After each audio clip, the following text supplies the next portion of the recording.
یا رب صل وسلم دائما ابدا على حبيبك خير الخلق كلهم والحبيب الذي ترجى شفاعته لكل حول من الأعمال مقتحم.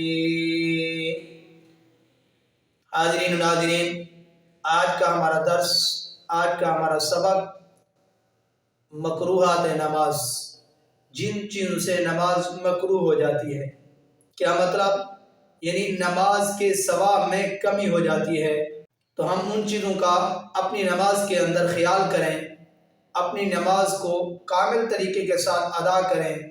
جتنا ہو سکے ہم اپنی نماز کے اندر توجہ کریں، ادھر ادھر کے خیالات سے پرہیز کریں.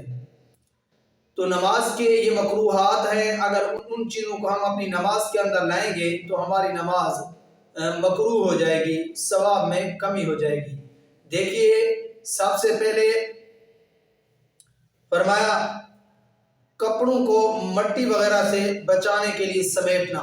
اگر بندہ نماز ایسی جگہ پہ پڑھ رہا ہے جہاں نیچے صف نہیں ہے، یعنی فرش ہے، تو ایسی جگہ پہ نماز پڑھ رہا ہے تو پھر سجدے میں یا اتحیات میں بیٹھتے ہوئے اپنے کپڑوں کو صاف کرنا اور مٹی سے بچانا، تو اس طرح کپڑوں کے ساتھ کھیلنا یہ مکروہ ہے. تو اس طرح اگر ہم نماز کے اندر کریں گے تو ہماری نماز کے اندر کراہت آ جائے گی، یعنی ثواب میں کمی آ جائے گی. اور اسی طرح سستی اور لاپرواہی کی وجہ سے ننگے سر نماز پڑھنا. نماز پڑھ رہے ہیں، ہمارے سر پہ کپڑا نہیں ہے، تو یہ ذمے سے اگرچہ فریضہ ثابت ہو جائے گا لیکن نماز کے ثواب میں کمی ہوگی. اور اسی طرح کہ ہمیں یا تقاضے کی ضرورت ہے، ہم نے دوران نماز جلد از جلد نماز کو پورا کرنے کی کوشش کی ہے. ہم نے اپنے تقاضے کو، اپنے پخانے کو، اپنے پیشاب کو روک لیا. اب روک کر نماز پڑھنا، جلدی سے ادا کرنا، اس کو بھی فقہا نے مکروہ لکھا ہے. اس طرح نماز ادا کرنا ٹھیک نہیں ہے.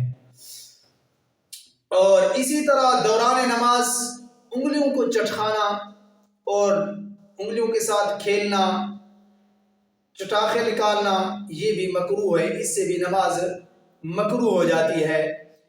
اسی طرح مردوں کا دوران سجدہ اپنے کلائیوں کو جسم کے ساتھ لگا دینا. یہ جو بازو ہیں نا، ان کو اپنے جسم کے ساتھ لگانا یا ان بازو کو زمین پہ رکھ دینا، تو اس صورت کے اندر بھی نماز مکروہ ہو جائے گی. اور اسی طرح یہ بھی ہے مسئلہ کہ دوران نماز ادھر ادھر دیکھنا، یعنی نماز کی حالت میں ادھر ادھر دیکھنا، تو اس سے بھی نماز مکروہ ہو جاتی ہے.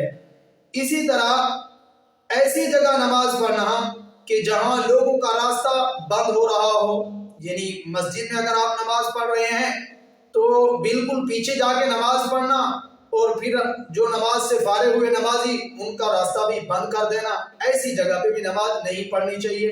اگر گھر میں خاتون وغیرہ نماز پڑھ رہی ہیں تو ان کو بھی یہی حکم ہے کہ وہ بھی ایسی جگہ پہ نماز نہ پڑھیں کہ گھر کے افراد وہاں سے گزر نہ سکیں. ٹھیک ہے.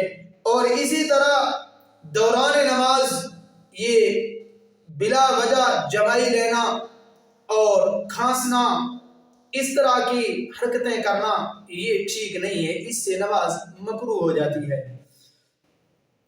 اور اسی طرح دوران نماز آنکھ کو بند کر کے نماز پڑھنا یہ بھی مکروہ ہے.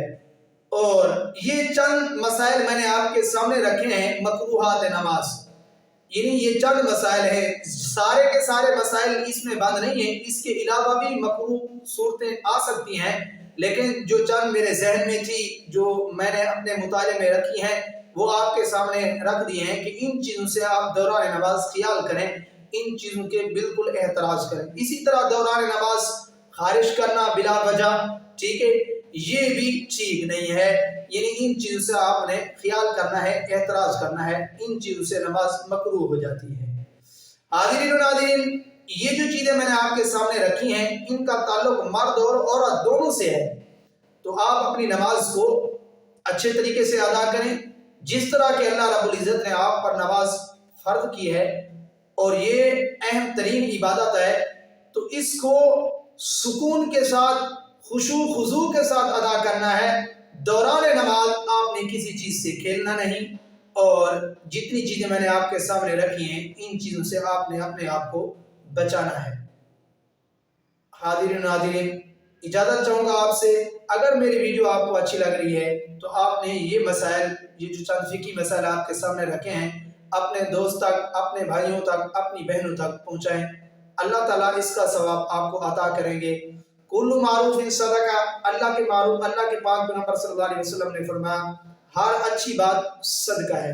تو یہ میں نے اچھا پیغام، اچھے مسائل، دینی مسائل آپ تک پہنچائے ہیں۔ آپ کی ذمہ داری دوسرے بھائی تک ہے۔ اللہ تعالیٰ سے دعا ہے اللہ تعالیٰ مجھے اور آپ کو اچھے طریقے کے ساتھ نماز پڑھنے والا اور پڑھانے والا بنائے۔ جزاک اللہ، اللہ حافظ۔ مفتی عبداللطیف کے بیانات کے لیے مفتی عبداللطیف کے آفیشیل چینل کو سبسکرائب کریں۔ شکریہ۔